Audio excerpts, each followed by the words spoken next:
کیا آپ کو پتہ ہے زندگی کے سفر میں ہم کئی بار ایسے مواقع کا سامنا کرتے ہیں جب کسی کام کو انجام دینے کے لیے پوری کوشش کے باوجود بار بار رکاوٹیں آتی ہیں۔ یہ لمحے ہمیں پریشان، بے چین اور بے بس کر دیتے ہیں۔ جانتے ہیں اس میں ایک گہری حکمت پوشیدہ ہو سکتی ہے جو اللہ تعالیٰ کی طرف سے ہمارے لیے ایک اشارہ ہو سکتی ہے۔ جب ہم کسی کام کو پورے دل و جان سے کرنے کا ارادہ کرتے ہیں اور تمام تر وسائل استعمال کر لیتے ہیں مگر وہ کام پائے تکمیل تک نہیں پہنچتا تو یہ غور و فکر کرنے کا وقت ہوتا ہے۔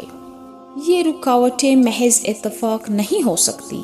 یہ ممکن ہے کہ اللہ تعالیٰ ہمیں روک کر کسی بڑے نقصان سے بچا رہا ہو یا ہماری زندگی کے کسی اور راستے کی طرف رہنمائی کر رہا ہو جو ہمارے لیے بہتر ہے۔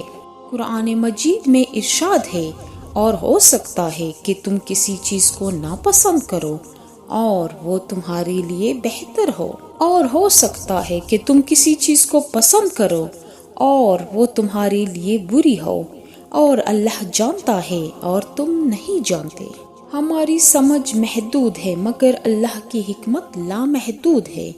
بار بار کی رکاوٹیں ہمیں جھنجھوڑتی ہیں کہ ہم اپنے ارادے کو اللہ کے حکم کے مطابق پرکھیں، اور رکاوٹوں کے درمیان ہمارا رویہ کچھ اس طرح ہو کہ صبر اور دعا، صبر کرنا اور اللہ سے رہنمائی طلب کرنا ضروری ہے۔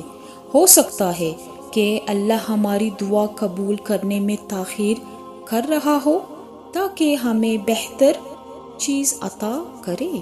خود احتسابی، اپنے ارادوں اور نیتوں کا جائزہ لینا اہم ہے۔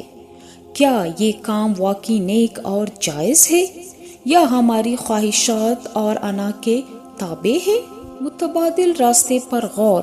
اگر کسی کام میں بار بار ناکامی ہو رہی ہو تو ہمیں دیگر امکانات پر غور کرنا چاہیے۔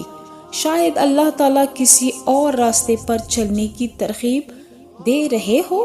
نقصان سے بچاؤ۔ بعض اوقات رکاوٹیں ہمیں ایسے نقصانات سے بچانے کے لیے ہوتی ہے جو ہمیں نظر نہیں آتے مگر اللہ کے علم میں ہوتی ہے۔ اللہ تعالیٰ اپنے بندوں سے بے پناہ محبت کرتے ہیں اور ہمیں نقصان سے بچنے کے لیے مختلف طریقوں سے اشارہ دیتا ہے۔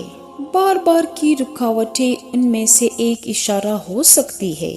یہ ہمارا کام ہے کہ ہم ان اشاروں کو سمجھیں، اپنی نیتوں کا جائزہ لیں اور اللہ کی حکمت پر بھروسہ رکھیں۔ اس کے فیصلے میں سکون ہے اور اس کی مرضی میں خیر ہے۔